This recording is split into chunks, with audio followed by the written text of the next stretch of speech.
하나님 말씀 신약성경 맨 마지막에 있는 성경입니다. 요한계시록 2장 1절에서 7절까지 보도록 하겠습니다. 요한계시록 2장 1절에서 7절까지 보도록 하겠습니다. 하나님 말씀 받으실 때 자리에서 일어나 주시기 바랍니다. 계시록 2장 1절에서 7절까지 하나님 말씀이 이러합니다. 에베소 교회의 사자에게 편지하라. 오른손에 있는 7뼈를 붙잡고 7 금 촛대 사이를 거니시는 이가 이르시되 내가 네 행위와 수고와 네 인내를 알고 또 악한 자들을 용납하지 아니한 것과 자칭 사도라 하되 아닌 자들을 시험하여 그의 거짓된 것을 네가 드러낸 것과 또 네가 참고 내 이름을 위하여 견디고 게으르지 아니한 것을 아노라. 그러나 너를 책망할 것이 있나니 너의 처음 사랑을 버렸느니라. 그러므로 어디서 떨어졌는지를 생각하고 회개하여 처음 행위를 가지라. 만일 그리하지 아니하고 회개하지 아니하면 내가 네게 가서 네 촛대를 그 자리에서 옮기리라. 오직 네게 이것이 있으니 네가 니골라당의 행위를 미워하는도다. 나도 이것을 미워하노라. 귀 있는 자는 성령이 교회들에게 하시는 말씀을 들을지어다. 이기는 그에게는 내가 하나님의 낙원에 있는 생명나무의 열매를 주어 먹게 하리라. 아멘.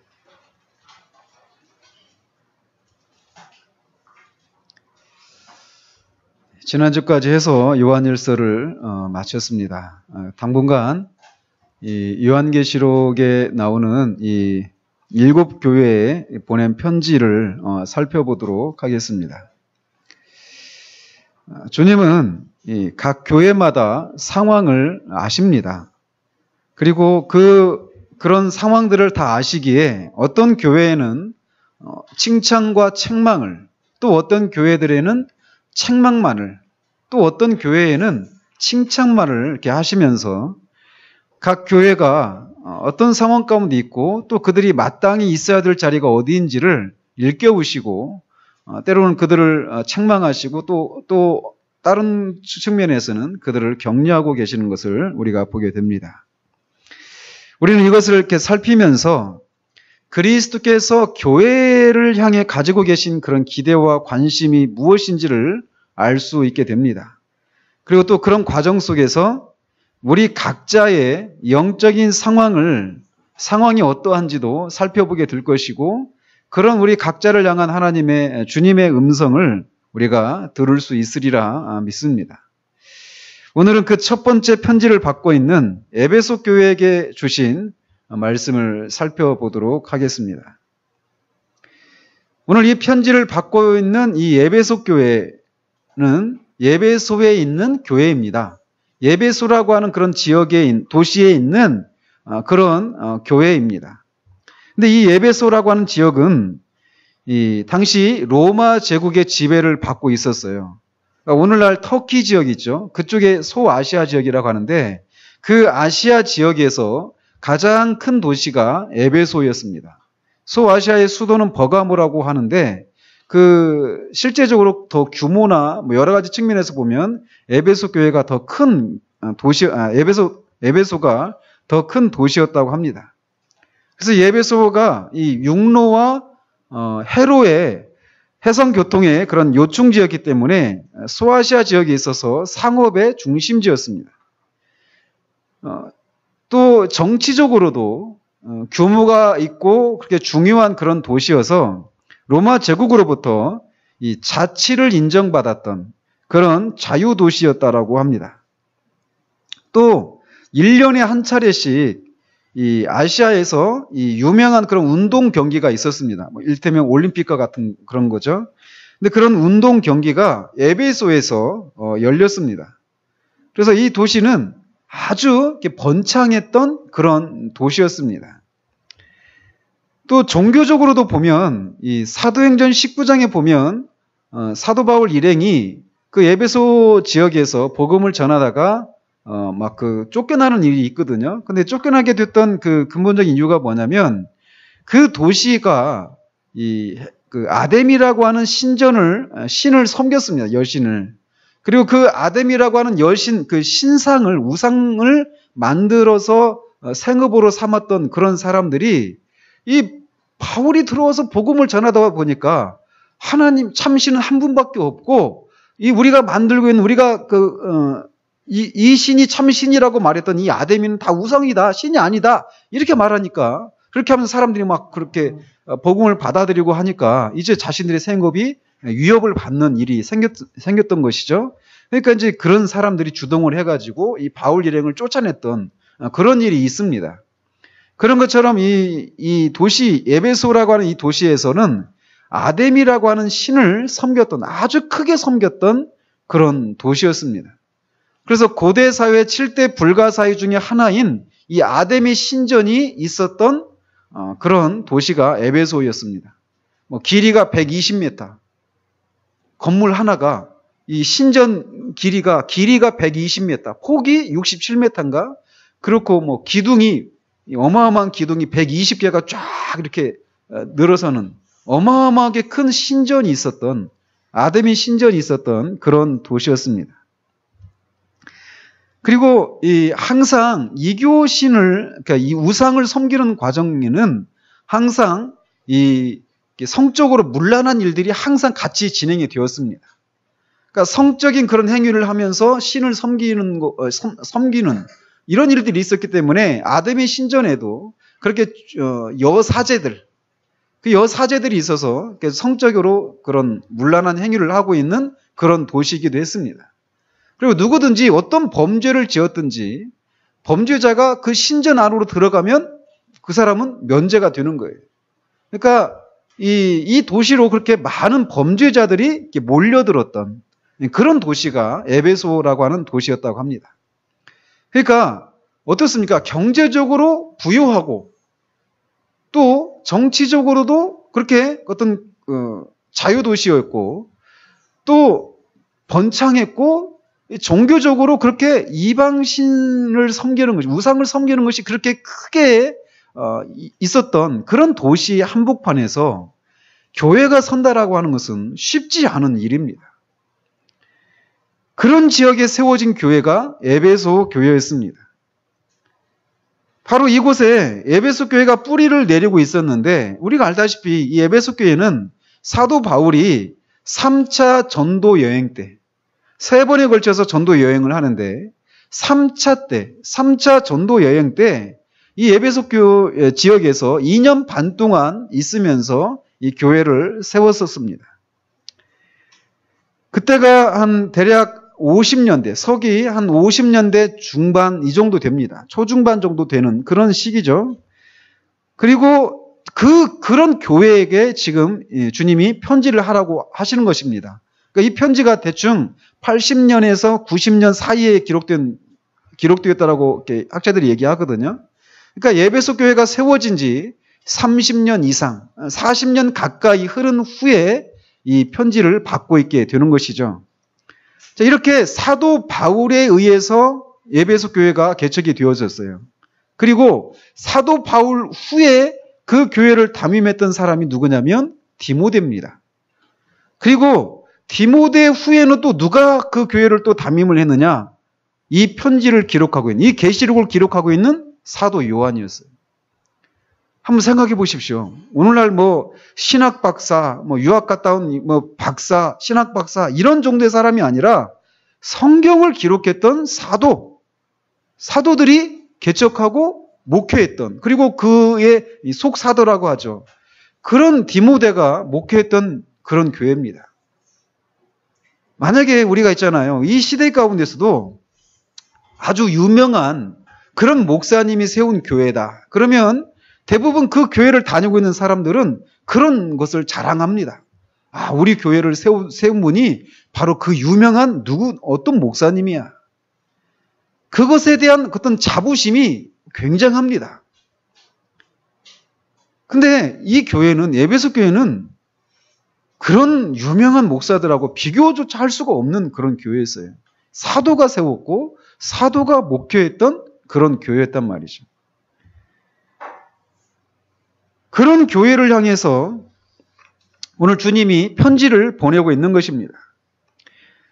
근데 주님으로부터 에베소 교회의 사자에게 편지하라 라고 요한이 이 말을 들었을 때 사도 요한의 마음이 얼마나 철렁했을까요?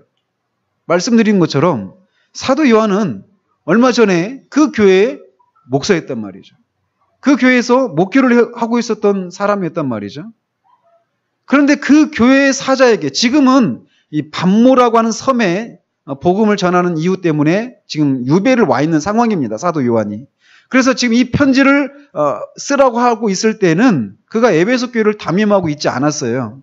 그러나 얼마 전까지도 그 교회를 담임하고 있었단 말이죠. 자기하고 밀접한 관계가 있는 그 교회를 향해서 그 교회의 사자들에게 편지를 하라라고 이 말을 들었을 때 얼마나 요한이 마음이 철렁했을까라는 거죠. 그러나 우리가 또 알아야 될 것은 이 편지 내용이 에베소 교회에게만 해당되는 내용이 아니라는 겁니다. 7절에 보시면 성령이 교회들에게 하시는 말씀이라고 기록이 되어져 있습니다. 즉, 이 말씀은 뭐냐?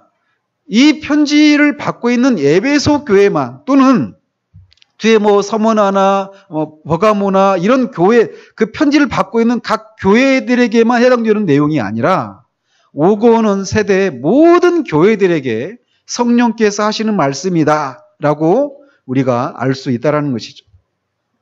그렇기 때문에 오늘을 살아가고 있는 모든 교회들에게도 해당되는 말씀이 바로 우리가 살펴보려고 하는 이 내용이라는 것입니다. 그래서 주님께서 이제 이 에베소 교회를 향해서 어떤 말씀을 하셨는가 이것을 이제 살펴봐야 하는데 그것을 살펴보기 전에 이렇게 말씀하시는 주님을 어떻게 묘사하고 있는지를 먼저 살펴봐야만 합니다. 왜냐하면 교회의 상황과 이 주님에 대한 묘사는 아주 밀접한 관계를 맺고 있기 때문에 그렇습니다. 에베소 교회를 향해서 묘사된 주님은 오른손에 있는 7뼈를 붙잡고 7 금촛대 사이를 거니시는 분이다라고 그렇게 묘사를 하고 있습니다. 7뼈는 뭐고 7 금촛대는 뭡니까? 그 앞에 1장 20절을 보시면 이렇게 되어 있어요. 7뼈는 7 교회의 사자요 7 촛대는 7 교회니라. 그러니까 7 촛대는 교회를 가리키는 거고 7 별은 그 교회의 사자, 즉 목사들을 가리키는 것이죠. 그러니까 주님이 7뼈를 붙들고 계시다. 이 얘기는 교회의 사자, 즉 목사들을 주님이 붙들고 계시다라는 거예요. 주님이 목사들을 붙들고 계시다. 이게 무슨 말입니까? 목사들을 주님께서 그 목사들을 다스리시고 그들을 통치하시고 인도하신다 또는 보호하신다 이런 의미가 담겨 있는 것입니다. 목사들의 그런 영적인 상황들 그 모든 상황들을 그 목자장이신 주님께서 감찰하시고 붙들고 계시다 라고 하는 그런 얘기예요. 또 7 촛대 사이로 거니신다. 이 얘기는 7 촛대가 교회라고 그랬잖아요. 교회를 거니신다. 교회를 거니신다라는 얘기는 그냥 왔다 갔다 하신다 이런 의미가 아닙니다. 교회를 거니신다 이 얘기는 주님께서 교회를 감찰하고 계신다. 들여다보고 계신다. 라고 하는 그런 내용입니다. 그래서 교회에서 일어나고 있는 그 모든 상황들을 속속들이 알고 계신다. 이런 의미가 되는 것이죠.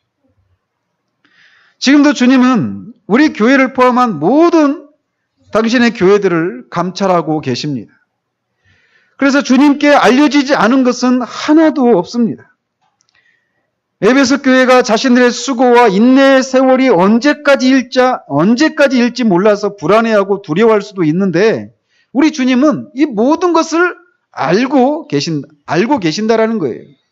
내가 이 7 촛대 사이를 거닐고 있다라고 하는 이런 표현을 통해서 주님이 나의 모든 상황을 우리 교회의 모든 상황을 알고 계시는구나. 지금 이런 모든 상황들을 돌아보고 계시는구나. 이런 것을 통해서 위로를 얻게 하시기도 하시고 때로는 책망을 받을 그런 상황 가운데 있는 교회들로 하여금 경고를 하시고 각성할 수 있도록 하고 계신다라는 겁니다. 이 표현을 통해서 말이죠. 주님이 지금도 우리 교회를 거니십니다. 교회 안에 있는 우리 한 사람 한 사람의 상황들을 주님은 다 아시는 거예요. 그 주님께서 에베소 교회를 향해서 하시는 말씀이 이렇게 시작을 합니다. 먼저 주님은 내가 네 행위와 수고와 네 인내를 알고라고 말씀하십니다.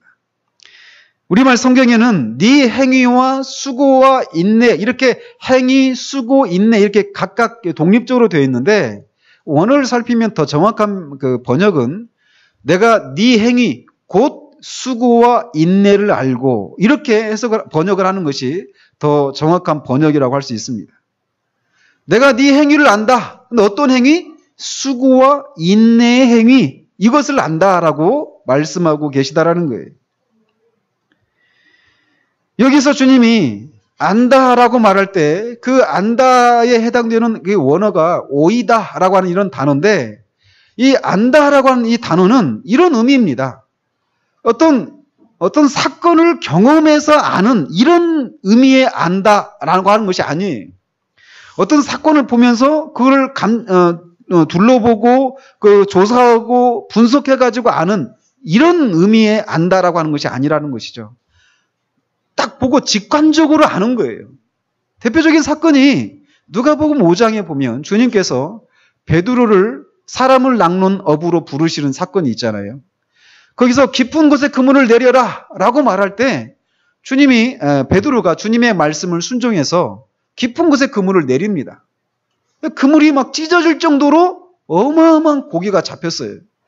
베드로의 그 어부 경력을 가지고 그 자신의 경험을 가지고 따져보면 깊은 곳에 그 시간에 그물을 던져서 고기를 잡을 수 없다. 이것이 베드로가 알고 있는 상식입니다. 그런데도 그가 주님의 말씀에 순종해서 내가 그물을 던지겠나이다 하고 그물을 던졌는데 그의 상식을 깨는 기적 같은 일이 일어난 거예요. 그러니까 베드로가 그 사건을 경험하고 할렐루야, 아멘, 감사합니다 이렇게 외친 것이 아니라 곧바로 주님 앞에 무릎을 꿇었습니다. 주여 나는 죄인이로소이다. 나를 떠나소서. 베드로는 그 사건을 경험하면서 두려움을 느꼈던 겁니다. 그 깊은 바닷속에서 그렇게 어마어마한 물고기가 지나가고 있는 것을 뚫어보고 계시는 주님. 그 주님이 자신의 존재 전체를 뚫어보고 계신다는 것을 그가 그 순간에 직감적으로 안 것이죠. 그런 주님이 그 주님 앞에 그가 엎드린 겁니다. 주여 나는 죄인이로소이다. 나를 떠나소서. 주님이 안다라고 말할 때 그 개념이 바로 그런 식으로의 알을 말하는 겁니다. 주님이 보시고 아는 거예요. 그러니까 그런 식으로 완전하고 완벽하게 안다라고 할 때 그런 단어를 쓴다라는 것이죠. 그렇기 때문에 주님께서 이 각 교회들을 향해서 너희들은 이러이러하다라고 이렇게 말씀을 하시면 더 이상 그것에 대해서 토를 달 수가 없습니다. 아이, 주님이 잘못 보셨습니다. 이렇게 핑계를 댈 수가 없다라는 거예요. 정확한 겁니다. 완벽해요. 그 주님이 아심, 그 안에서 전혀 오류도 없고 거기서 벗어날 수도 없는 방식으로 주님이 아신다라는 겁니다. 사람 앞에서야 얼마든지 우리 내면의 생각들을 숨길 수 있고 우리 영혼의 상태를 얼마든지 감출 수 있습니다. 그러나 모든 것을 아시는 주님 앞에서 드러나지 않을 것이 없다라는 거예요. 그 주님께서 지금 에베소 교회의 행위들을 아신다라고 이렇게 말씀을 하십니다. 그런데 그들의 행위들이란 말씀드린 것처럼 수고와 인내였어요. 지금 주님은 내가 네 행위 곧 수고와 인내를 안다라고 말할 때 지금 이 3절부터 시작되는 이 내용은 에베소 교회를 칭찬하고 있는 내용입니다. 즉 에베소 교회를 칭찬하고 계시는데 그 중에 첫 번째가 뭐냐? 그들이 수고와 인내하고 있는 그런 행위들을 하고 있다라는 것이에요.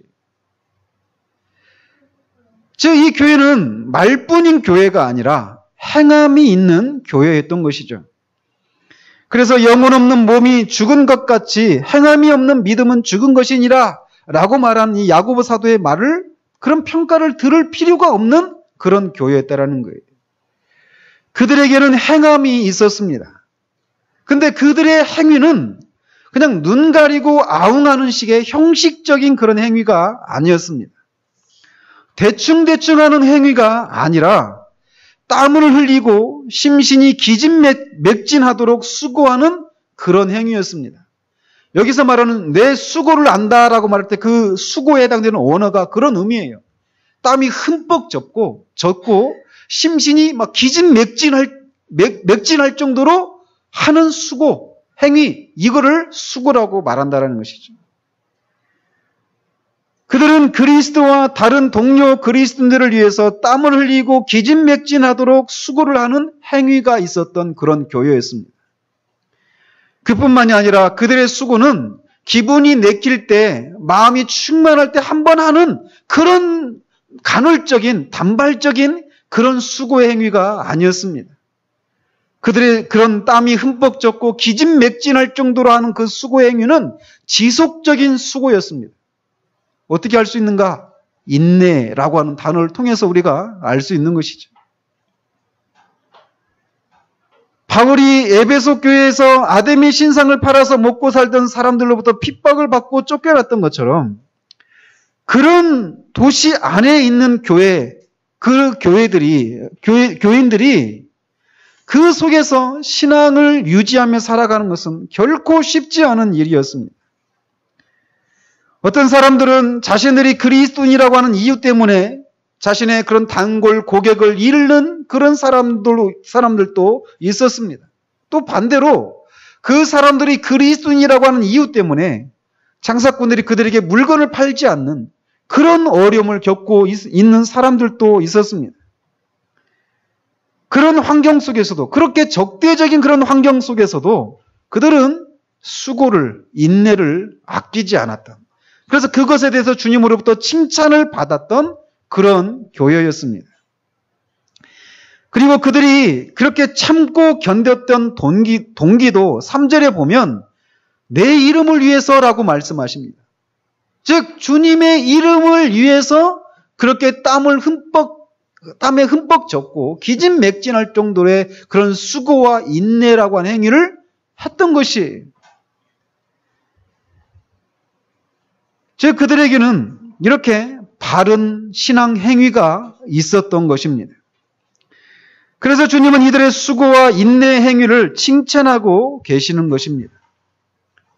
이 정도면 어떻습니까?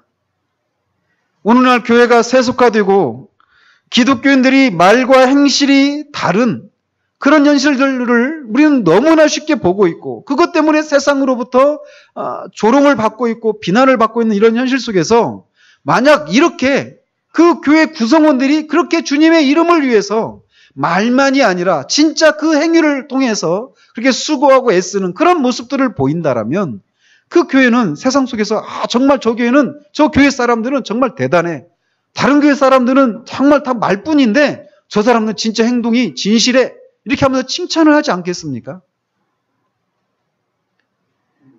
근데 주님으로부터 이들이 칭찬을 받았던 것은 그들에게 그렇게 바른 신앙 행위가 있었던 것만으로 칭찬을 받은 것이 아닙니다. 주님은 그들이 바른 교리가 있는 것을 가지고도 그들을 칭찬하셨습니다. 어떻게 그것을 알 수 있습니까? 그들이 바른 교리를 갖고 있었다는 것을 우리가 어떻게 알 수 있느냐라는 것이죠. 그것은 그들이 악한 자들을 용납하지 않았고 자칭 사도라 하는 자들을 시험해서 그들의 거짓된 것을 드러냈다라고 하는 이 사실을 통해서도 우리가 알 수 있습니다. 교회에 들어온 어떤 사람들이 악한 자들인지, 또 그들이 자칭 사도이고 거짓 선생에 불과하다라고 하는 것을 그들이 무엇을 가지고 그것을 분별할 수 있었겠습니까? 악하고 거짓되다라고 하는 것을 분별할 수 있기 위해서는 선하고 진실한 것이 무엇인지를 그런 잣대를 가지고 있지 않으면 그거를 분별해낼 수가 없는 것이죠. 근데 그들은 그런 바른 교리를 가지고 있었던 것이에요. 그래서 그것을 가지고 악한 자들을 물리치고 자칭 사도라 하는 자들을 거절했던 것이죠. 에베소 교회의 이런 모습은 오늘날 교회들이 바른 진리에 대해서, 교리에 대해서 무관심한 대부분의 현실들을 보면 굉장히 대조적인 그런 모습을 보게 됩니다. 우리 아이들이 이번 주 주일부터 월요일까지 1박 2일로 여름 성경학교 했잖아요. 그리고 또 아이들이 금요일날, 토요일날 다른 교회에 또 여름 성경학교에 또 참석을 했습니다. 대단하죠. 일주일에 2번을 여름 성경학교를 했어요. 애들이 갔다 와서 하는 얘기가 그래요. 제가 어제 갔다 와서 얘기를 많이 못 들었는데 몇 가지만 들었어요. 우리 지성이 목사님이 설교를 하는데 설교가 너무 짧아. 그리고 성경을 읽고는 성경하고 아무 상관이 없는 얘기를 해. 이상해. 아침에는 그 교회는 개혁주의가 아니야. 이런 얘기를 하더라. 우리 하진이도 애들이 막 이렇게 슬픈 음악 막 이렇게 깔아놓고 불 끄고 촛불 켜놓고 막 이제 그 분위기에 막 젖어들어서 애들이 막 울고 그러면서 이제 친구들한테 잘못한 거 고백하고 용서하고 막 그렇게 하라고 애들이 막 우는데 하연이는 너는 왜 울어? 은혜 받아서 그런다는 은혜 받아서 그렇게 하는 게 아닌 것 같은데 벌써 이상한 거죠.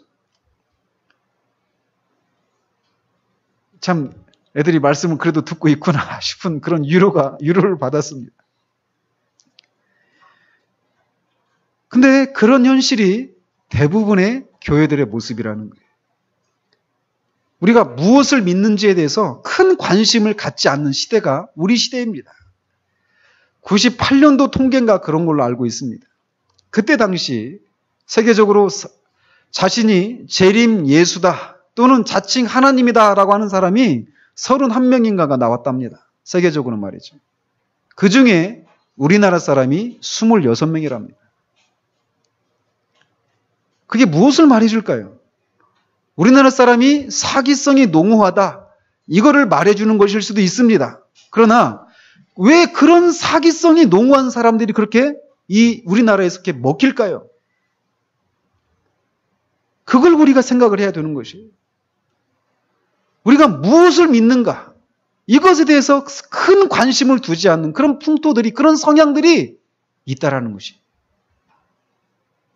그래서 내가 교회에 가서 뭐 병이 낫고 뭐 풀리지 않았던 문제들이 인생의 여러 가지 문제들이 풀리고 그러면 2단이면 어떻고 3단이면 어떠느냐? 이런 생각들이 농후하다라는 것입니다. 또 대부분의 교회 현실은 꽁 잡는 게 매다. 뭐로 가도 서울만 가면 된다. 라고 하는 이런 실용주의적인 정신이 가득한 그런 시대가 바로 우리 시대입니다. 어떻게 하든지 사람들을 끌어모으기만 하면, 그래서 교회를 키우기만 한다라면 성공이다. 목회 성공이다. 이런 정신이 지배를 하고 있습니다. 어떻게 하든지 아이들을 끌어모으면 돼요. 끌어모을 수 있기 위해서 수단 방법을 가리지 않습니다. 그것이 성경적인 것인지 주님께서 인정하시는 것인지 아닌지를 생각하지 않습니다. 다른 유명한 교회에서 그것을 했고 그렇게 했더니 많이 사람들이 몰려오더라. 그러면 그게 진리입니다. 진리가 아니냐의 기준은 그것이 먹히느냐 먹히지 않느냐, 이것이 진리냐 진리지 않느냐의 기준이 되어버린 시대가 우리 시대예요. 또 바른 교리만 강조하면서 아무런 삶의 실천이 없는 그런 현실에 대한 반발로 교리보다는 삶이다 이렇게 말하면서 사랑을 실천하는 그런 모습을 보면 그가 어떤 것을 주장하든 바른 삶을 실천한 그를 용납하고 받아들여야 한다라고 주장하고 있는 시대가 바로 우리 시대입니다. 그 교회에서 성경에서 말하고 있는 그런 진리를 선포하고 있는가 그렇지 않은가는 중요하지 않아요. 그 교회가 사회를 섬기고 있고 이웃의 그런 어려운 사람들을 섬기고 있는가? 그러면 그 교회는 칭찬을 받는 교회입니다. 그런 풍토가 우리가 살고 있는 시대입니다. 제가 이번 주에 게시판에도 하나 그 동영상 하나 올려놨지만 오직 예수, 오직 성경, 오직 믿음으로,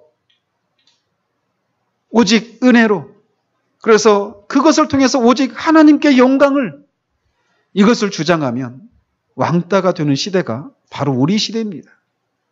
바른 진리를 붙들고 바른 교리를 성경적으로 교회를 해나가는, 그리고 그것을 주장하면 독선적이고 배타적이고 정말 무리한 사람이라고 공격을 받는 시대가 바로 우리 시대란 말이에요. 그런데 에베소 교회는 그런 우리의 풍토와는 정반대로 그들은 바른 교리가 있었어요. 그래서 그들은 그것을 가지고 악한 자들을 분별해냈습니다. 여기서 말하는 악한 자들은 아마 이런 사람들일 것입니다. 유대인들이었을지도 몰라요. 그래서 오직 은혜로, 오직 믿음으로, 오직 예수 그리스도를 믿음으로만 구원을 받는다라고 하는 이 복음에다가 그것도 필요하지만 거기에다가 율법을 지켜야만 한다. 그래서 할례도 받아야 된다. 라고 말하면서 그리스도인의 자유를 빼앗으려고 했던 그런 사람들일 수 있습니다. 또는 그리스도인은 율법으로부터 자유로운 자들이다.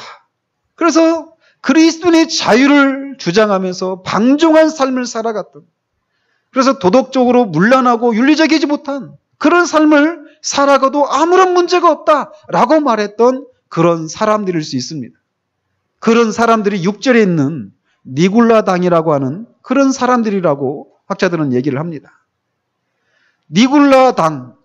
니굴라가 누구이냐라고 말할 때 사도행전 6장에 나오는 그 7 집사 중에 한 명이 니굴라라고 하는 사람이 있거든요. 그래서 초대교회 어떤 교보들은 그 니굴라당이 바로 그 니굴라가 그 7 집사 중에 한 명이었던 니굴라가 타락해서 만든 이단이 니굴라당이다 이렇게 주장하지만 확실한 근거는 없습니다. 니굴라가 누구인지는 모르지만 그들이 주장했던 교리는 바로 그런 거예요. 말씀드렸던 것처럼 우리는 그리스도 안에서 자유하기 때문에 우리가 어떤 모습으로 살든지 상관이 없다라고 말하면서 그리스도인의 자유를 강조하면서 방종한 삶을 살았다. 발람의 교훈, 또 뒤에 이세벨의 교훈, 이런 것과 일맥상통하는 그런 무리들을 가리킨다고 할 수 있습니다. 그런데 이 에베소 교회들은 그것을 바르게 분별했어요. 오직 예수를 믿음으로만 구원받는다. 그 외에는 필요하지 않다. 바르게 분별했단 말이죠. 그리고 우리가 그리스도로 말미암아 자유함을 얻었어. 율법으로부터 자유함을 얻었지만 그렇다고 해서 우리가 율법을 지키지 않아도 되지 않는 것은 아니다. 이것을 분명히 알았단 말이죠. 그래서 그 악한 자들을 물리칠 수 있었던 것입니다. 더더군다나 그들은 자칭 사도라고 하는 사람들을 그들의 거짓됨을 드러낼 수 있었습니다. 생각해 보십시오. 누군가가 우리 교회에 와서 나는 외국에 있는 유명한 신학교에서 신학 박사를 했습니다. 그런 사람이 한번 왔다고 생각해 보십시오. 그리고 이런저런 놀라운 영적인 체험들을 많이 했습니다. 이런 사람이 와서 여러분들에게 성경을 얘기할 때 우리가 먼저 그들이 갖고 있는 어떤 그런 요즘 말로 스펙이라고 하죠. 그런 것에 의해서 우리가 벌써 딱 쥐가 죽지 않겠어요? 근데 이 교회 안에 들어온 사람들은 사도라고, 나는 사도다라고 말했던 사람들입니다. 그들이 겉에다가 거짓 사도 이렇게 쓰고 다녔습니까? 그리고 그냥 한눈에 딱 알아볼 수 있도록 저 사람들은 자칭 사도라고 하지만 거짓 사도들이야 라고 한눈에 알아볼 수 있게 그들이 어떤 겉으로 이렇게 분명하게 드러날 수 있는 그런 식으로 살면서 교회 안에 들어왔겠느냐고요. 그렇지 않았을 거란 말이죠. 그들이 속을 수밖에 없는 그런 모습으로 들어왔을 겁니다. 그런데 이 에베소 교인들은 그들의 삶을 아주 공정하고 면밀하게 관찰하고 분별을 해냈습니다. 그들은 우리 교회를 세웠던 이 사도 바울이 전해줬던 가르침과 다르다. 우리를 지도했던 디모데나 사도 요한이 말했던 그 가르침들과 그들의 가르침이 다르다. 그리고 그들의 삶을 보니까, 그들의 삶의 열매를 보니까 그들은 사도일 수가 없다 라고 말하면서 그들을 물리셨습니다. 유교적인 사상이 지배하고 있는 이 한국교회 안에서는 강단에서 목사가 말씀을 전하면 다 주의 종이고, 주의 종이 전하는 말씀은 하나님의 말씀이다. 그래서 그 목사가 전하는 말에 대해서 결코 토를 달거나 어떤 의문을 가지는 것은 금기시 되어 있는 그런 풍조가 한국교회 안에 팽배해 있습니다. 그런데 이들은 목사 정도가 아니라 사도라고 말하는 그런 사람들의 가르침들을 분별히 했습니다. 그리고 주님은 그런 그들의 행위에 대해서 칭찬을 하고 계셔요. 이렇듯 이들은 바삐 지나가던 나그네가 길가에 그 지난밤에 불었던 그 태풍에 의해서 그 꽃이 핀 가지가 떨어졌습니다. 그리고 그 꽃이 핀 그 가지를 이렇게 보면서 바쁘게 지나가던 나그네는 그 꽃을 보면서 꽃이 참 예쁘게 폈네 하면서 그냥 아무런 문제의식을 가지지 못하고 그냥 쑥 지나가 버릴 수 있습니다. 그런데 가던 길을 멈추고 서서 그 가지가 본 가지에서 떨어져 나와서 지금은 꽃이 피어 있지만 결국은 말라 비틀어지고 말 것이다라고 하는 것을 알 수 있는 것처럼 주님은 이 교회가 그렇게 수고와 인내의 행위가 있었고 바른 교리가 있었지만 그들이 결정적인 결점이 있었다는 것을 주님은 놓치지 않으셨습니다. 칭찬받을 만한 요소가 그렇게 많았던 교회를 주님은 이제부터 책망을 하십니다. 그 책망의 핵심적인 내용은 그들이 처음 사랑을 버렸다라는 것입니다. 어쩌면 우리는 이런 질문을 할 수도 있습니다. 아니, 이렇게 수고하고 인내하는 교회가 사랑을 버렸다니요? 어떻게 사랑이 없이 그런 주님을 위해서 그렇게 수고를 할 수 있단 말입니까? 그러나 대답은 가능하다라는 것입니다.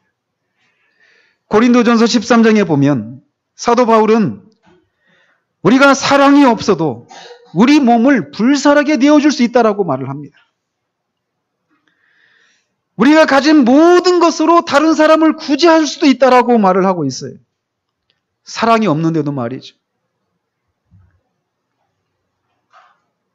지금 이 에베소 교회는 사도 바울이 에베소 교회에게 편지를 한 그 편지가 있습니다. 에베소서가 바로 그 편지인데 그 편지 6장 24절에 사도 바울은 이렇게 그들에게 말을 했습니다. 우리 주 예수 그리스도를 변함없이 사랑하는 모든 자에게 은혜가 있을지어다. 바울이 에베소 교인들한테 그렇게 마지막에 그렇게 편지를 통해서 그렇게 인사를 했단 말이죠. 우리 주님을 변함없이 사랑하는 모든 자에게. 근데 이 편지를 받고 나서 한 30여 년이 흐른 뒤에 이들은 주님으로부터 그 사랑이 없다라고 책망을 받고 있다라는 것이에요. 그들은 힘껏 수고했고 인내했지만 사랑이 없는 수고였고 사랑이 없는 인내였던 것입니다. 사랑이 없는 수고와 인내는 고역에 불과합니다. 야곱은 창세기 31장에서 자신이 외삼촌 라반 밑에 있으면서 20년 동안 그렇게 라반을 섬겼는데 그 세월을 내가 밤낮 잠을 못 자고 추위와 더위에 얼마나 고생을 했는지 삼촌이 아시지 않습니까? 라고 말을 했습니다. 그 20년은 야곱이 너무나도 힘든 시간이었어요. 야곱은 에서와 다르게 집안에 있는 것을 좋아했던 조용한 성격의 사람이었단 말이죠. 근데 그런 그가 밖에서 양떼를 치면서 그런 고생을 20년 동안 했던 것이에요. 그런데 그 20년 중에 7년을 이렇게 얘기합니다. 그 7년을 20년 중에 7년을 이렇게 묘사를 하고 있어요. 불과 수일같이 여겼다.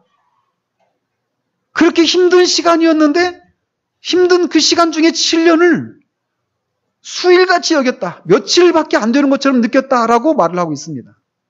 왜 그런지 아십니까? 라헬을 사랑했기 때문이다라고 얘기합니다. 라헬을 너무나 사랑했기 때문에 7년이 수일처럼 여겨졌다라는 거예요. 사랑이 바로 이런 힘을 불러일으키는 것이죠.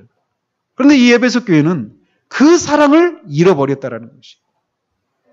그래서 그들은 여전히 주님을 위해서 수고하고 있고 바른 교리, 정통 교리를 붙들고 있지만 그들의 수고는 너무나 버겁고 고역처럼 느껴지고 있는 그런 상황이었다라는 것이죠. 기쁨도 생기도 감격도 감사도 사라진 그런 신앙 행위였다라는 것이에요.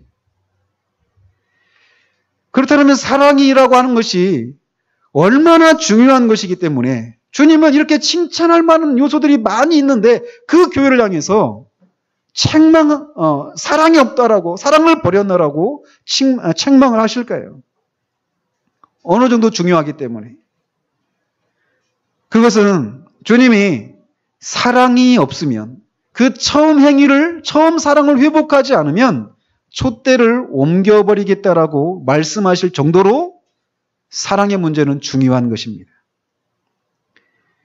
부모님들이 자녀들이 어버이날이나 무슨 명절이 돌아오면 꼬박꼬박 찾아와서 용돈을 두둑이 주고 돌아가지만 부모님을 향해서 아무런 존경과 사랑의 마음을 표하지 않는 자녀를 원하지 않는 것처럼 모든 것을 가지고 계신 우리 주님도 우리에게 원하시는 것은 바로 이 주님을 향한 사랑입니다.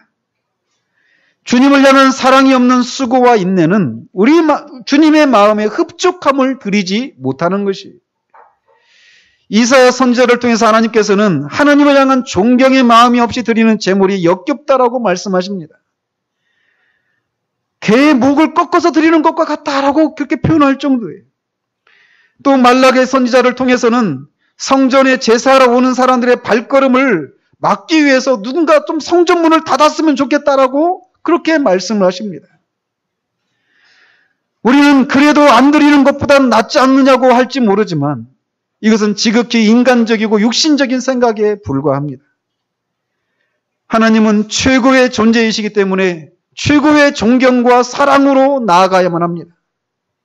왜냐하면 하나님만 그런 분이시기 때문에 그렇습니다. 그래서 주님은 처음 사랑을 잃어버린 에베소 교회를 향해서 처음 사랑을 회복하라라고 말씀하시는 것입니다. 그러시면서 세 가지를 말씀하십니다. 첫 번째는 기억하라 라고 말을 합니다. 무엇을 기억하라고 말씀하십니까? 어디에서 떨어졌는지를 생각하라, 기억하라고 말씀하십니다. 뒤를 돌아보는 것은 때로는 우리에게 해악을 끼치는 것일 수 있습니다.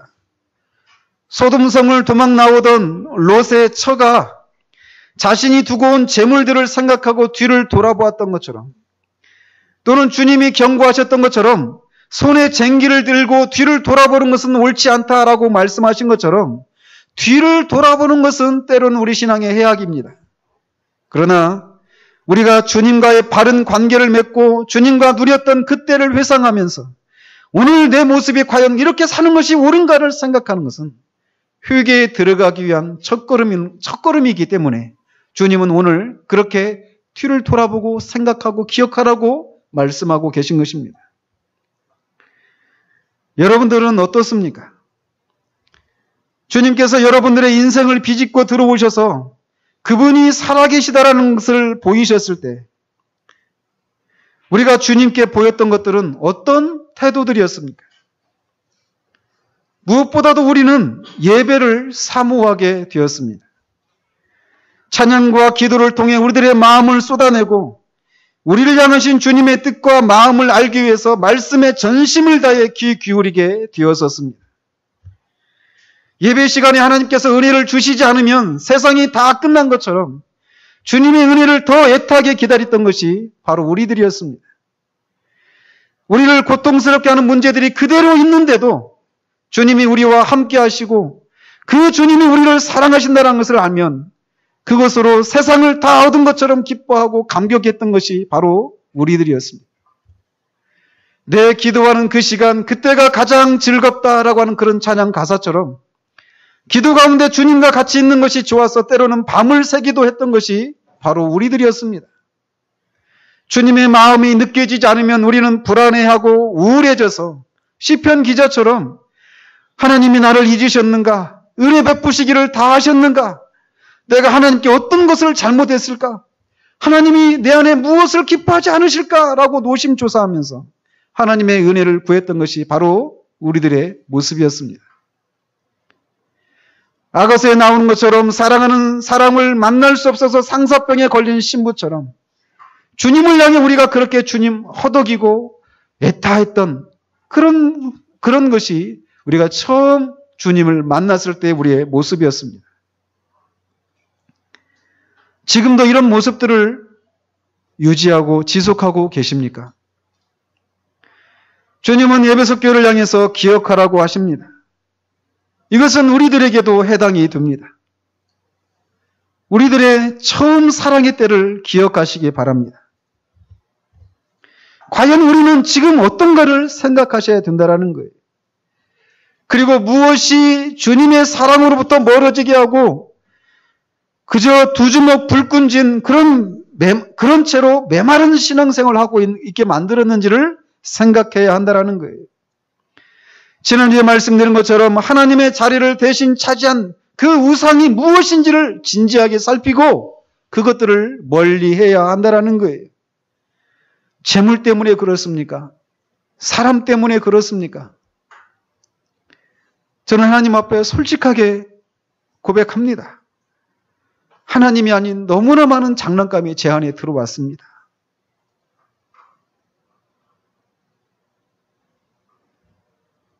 그러면 우리가 처음 주님을 만났을 때를 돌아봐야만 합니다. 그리고 그런 상태로 돌아가지 못하게 만드는 그것이 무엇인지를 주님 앞에 여쭙고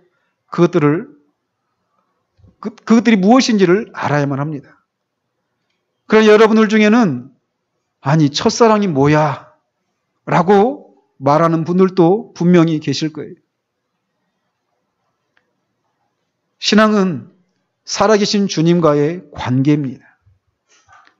인격과 인격이 만날 때는 마음과 마음을 주고받는 일들이 일어나는 것이고 그 주님을 그 인격체를 향해서 우리의 마음이 흘러가고 그 인격체가 내게 그 마음을 주지 않는 것 때문에 애타하고 더 큰 사랑과 더 큰 안전감을 더 큰 존귀함을 받고자 하는 그런 갈망이 있기 마련입니다.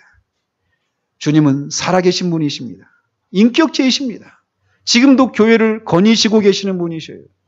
그 주님과 사랑의 관계를 맺는 것, 그게 신앙의 요체입니다. 그러므로 그런 주님과의 그런 교제가 무엇인지를 모르는 분들이 우리 중에 있다라면 여러분들은 그 주님을 만나셔야만 합니다. 주님은 두 번째로 회개하라고 명령을 하십니다. 그렇게 주님과의 처음 사랑의 때를 회상하고 그것으로부터 우리를 멀어지게 한 것이 밝혀진다면 우리는 그것으로부터 즉각적으로 돌이켜야만 한다는 거예요. 회개하라라고 말할 때 이 시제는 즉각적이고 결정적인 그런 방식으로 돌이키라라고 하는 그런 단어입니다. 하나님께서 우리로 하여금 그것으로부터 돌이킬 수 있도록 우리들의 마음을 움직이게 할 때까지 기다리라라고 말씀하고 계시지 않습니다. 주님, 나는 그렇게 돌아가고 싶지만 돌아갈 힘이 없습니다라고 말하라고 하지 않습니다. 그것이 무엇이든지 밝히 드러나면 어떤 대가를 치르더라도 돌이켜라라고 말씀하십니다. 그리고 주님은 처음 행위를 가지라라고 말씀하십니다. 처음 행위들이 무엇일까요? 처음 행위들은 결국은 지금 에베소 교회가 하고 있는 그것들이 될 것입니다. 즉, 땀을 흘리도록 심신이 기진맥진하도록 주님을 위해서 수고하고 인내하는 것일 거예요.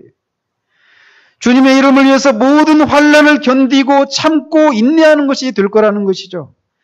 또한 바른 진리로 참된 것과 거짓된 것들을 분별하고 그런 것을 통해서 교회의 거룩함과 순결함을 지켜내는 일들, 그것이 처음 행위들일 것입니다. 아니, 그 행위들은 지금 에베소 교회도 하고 있잖아요. 맞습니다. 그러나 그 행위들을 사랑을 가지고 하라는 것입니다. 그게 바로 처음 행입니다. 주님은 이렇게 하지 않는 자들에게 촛대를 옮기시겠다라고 경고하십니다. 교회를 다른 동으로 옮기시겠다 이런 얘기가 아니라 심판을 통해서 교회를 없애버리시겠다라는 얘기입니다. 사랑이 없는 것, 그래서 사랑이 없이 하는 그 모든 행위와 수고, 이것을 주님은 견디지를 못하시는 것입니다. 뿐만 아니라 주님의 명령에 순종하는 자들에게 약속도 해주십니다. 그것은 이기는 자들에게 하나님의 낙원에 있는 생명나무의 과실을 먹게 하겠다라는 것입니다. 이기는 자들에게 그것을 해주시겠다라는 거예요. 우리는 이 표현을 통해서 신앙이라고 하는 것은 싸우는 것이다라고 하는 것을 배우게 됩니다. 그저 우리 마음이 흘러가는 대로, 환경이 닥쳐오는 대로 그냥 그렇게 흘러가는 것, 이게 신앙이 아니라는 것입니다. 죽은 물고기처럼 흐르는 물에 자신을 맡기고 그냥 막 흘러가는, 이것은 죽어있는 것이라는 것이에요. 살아있는 물고기는 그 물을 거슬러서 올라갑니다. 신앙도 마찬가지입니다. 신앙은 우리의 마음의 상태를 거슬러서 올라가는 것입니다. 우리가 그렇게 처질 수밖에 없는 환경을 뚫고 올라가는 것이에요. 싸워서 이기는 것입니다. 그런 투쟁을 통해서 이기는 자들에게 하나님의 낙원에 있는 생명나무의 과실, 곧 영생을 누리도록 하시겠다라고 약속하십니다. 영생은 예수 그리스도를 믿는 자들, 모든 신자들에게 허락하시는 것들입니다. 그럼에도 불구하고 특별히 주님은 여기에서 주님의 말씀에 순종하여 싸워 이긴 자들에게 이 영생을 누리도록 하겠다라고 말씀하십니다. 결국 이 말은 이기는 사람들은 약속된 영생을 여기에서 실제적으로 더 풍성하게 누리게 하시겠다라고 하시는 말씀인 것입니다. 여러분들은 어떤 지점에 서 계십니까? 우리는 교회에서 일어나고 있는 모든 일을 다 아시는 주님 앞에 어떤 사람으로 보이고 있을까요? 우리 교회는 또 어떻게 보고 계실까요? 사람들 앞에서 우리는 얼마든지 우리 자신의 영적인 상황을, 또 교회의 영적인 상황을 눈속임할 수 있습니다. 그러나 주님은 우리의 실상을 모두 아십니다. 그 주님은 스스로 계신 분이십니다. 아무런 부족함이 없으신 분이셔요. 그런데도 그 주님이 우리에게 사랑을 요구하십니다. 사랑이 없으면 아무것도 아니기 때문에 그렇습니다. 주님의 사랑이 현재적으로 우리에게 있으면 세상을 다 얻은 것보다 더한 기쁨이 우리에게 넘치게 됩니다. 그때 우리는 비로소 내가 살아있구나 라고 하는 것을 깨닫게 됩니다. 모든 고난이 있어도 주님을 사랑하면 넉넉히 이깁니다. 모든 삶이 갑자기 생기를 띠게 됩니다. 나를 넘어서, 우리 가정을 넘어서 다른 사람을, 또 교회를 돌아볼 여유가 생겨납니다. 우리 모두에게 이런 은혜가 임하기를 바랍니다. 조지 휘필드는 휘필드가 1740 몇 년, 연도는 정확히 기억이 안 나는데, 이 조나단 에드워즈 목사님 교회에 가서 말씀을 전했습니다. 거기에 은혜가 임했어요. 그때 그 예배 장면을 이렇게 묘사하고 있습니다. 선량한 에드워즈 목사님을 말하는 겁니다. 선량한 에드워즈 씨는 예배 시간 내내 울고 있었다. 교인들도 마찬가지로 감동받았다. 오후에는 더 큰 능력이 임했다. 내 영혼이 기쁜 소식으로 소생되었으면, 노셈 붙던 사람들이 자신들의 첫사랑을 회복했으며, 주님께서 그들 영혼에 그분의 사역을 부활시키시고 그들로 하여금 처음 행실들로 돌아가게 하셨으며, 휘필드가 그의 일기 속에 그렇게 기록을 해놓고 있어요. 저의 소망도 마찬가지입니다. 우리 한 사람 한 사람이 처음 사랑을 회복했으며, 우리 교회가, 저를 포함한 우리 모두가 처음 사랑을 회복하고 처음 행위들을 가질 수 있다면, 그때 우리는 정말 교회를 이 땅에 두신, 우리를 이 땅에 두신 주님의 목적을 조금이나마 이루어드릴 수 있는 그런 상태가 될 것입니다. 그런 우리가 되어지기를 바랍니다. 무엇이든지 우리를 하여금 그 사랑을 잃어버리게 만든 그 무엇이든 기꺼이 그것으로부터 되돌아서서 주님께로 돌아가 바뀌없는 주님과의 그런 사랑의 관계를 회복하는 저와 여러분이 되시기를 우리 주님 이름으로 축원드립니다. 기도하겠습니다. 지금도 교회들 사이를 거니시면서 완전하고 완벽하게 우리의 모든 상황을 알고 계시는 주님, 그 주님이 에베소 교회를 향해서 하신 말씀을 살펴보았습니다. 하나님 아버지, 이 말씀 앞에 우리가 진지하게 우리 자신의 영혼의 상태를 돌아볼 수 있기를 원합니다. 이 에베소 교회 교인들이 이 주님으로부터 이 엄중한 이 편지를 받았을 때 그들이 과연 그냥 아무렇지 않게 그것들을 무시하거나 그 편지 앞에 주님께 이런저런 핑계와 변명을 댔을까요? 분명히 그들은 이 편지를 받고 자신의 마음을 찢고 죄를 무릅쓰고 정말 다시금 처음 주님이 그들에게 오셨을 때 그 주님과 누렸던 그 사랑의 관계를 회복하기 위하여서 분명히 돌이키는 일들이 있었을 것으로 사료됩니다. 하나님 아버지, 우리 여기 있는 이 말씀을 들은 우리 모두에게도 그런 진지함이 있기를 원합니다. 이런저런 핑계를 대지 않는 우리가 되기를 원합니다. 사랑이 없는 수고와 애씀은 정말 너무나도 버겁고 정말 고역에 불과합니다. 아버지 하나님, 우리를 새롭게 해주시옵소서. 우리를 정말 불쌍히 여겨주시옵소서. 그래서 이 첫사랑을 다시금 회복하고 처음 행위들로 돌아갈 수 있도록 주님 도와주시옵소서. 그래서 우리의 삶이 정말 어떤 고단한 삶을 살아가고 있다 할지라도 기꺼이 이기고 정말 이기는 자들에게 주시는 그 영생, 하나님과의 그 관계의 풍성함들을 만끽하며 살아가서 우리를 지켜보는 사람들로 하여금 저것이 정말 신앙이구나. 신앙의 유력이 바로 저것이구나. 라고 하는 것을 드러낼 수 있는 삶을 살아가는 우리 모두 될 수 있도록 주님 도우시기를 원하오며 우리 주 예수 그리스도 이름으로 기도합니다. 아멘.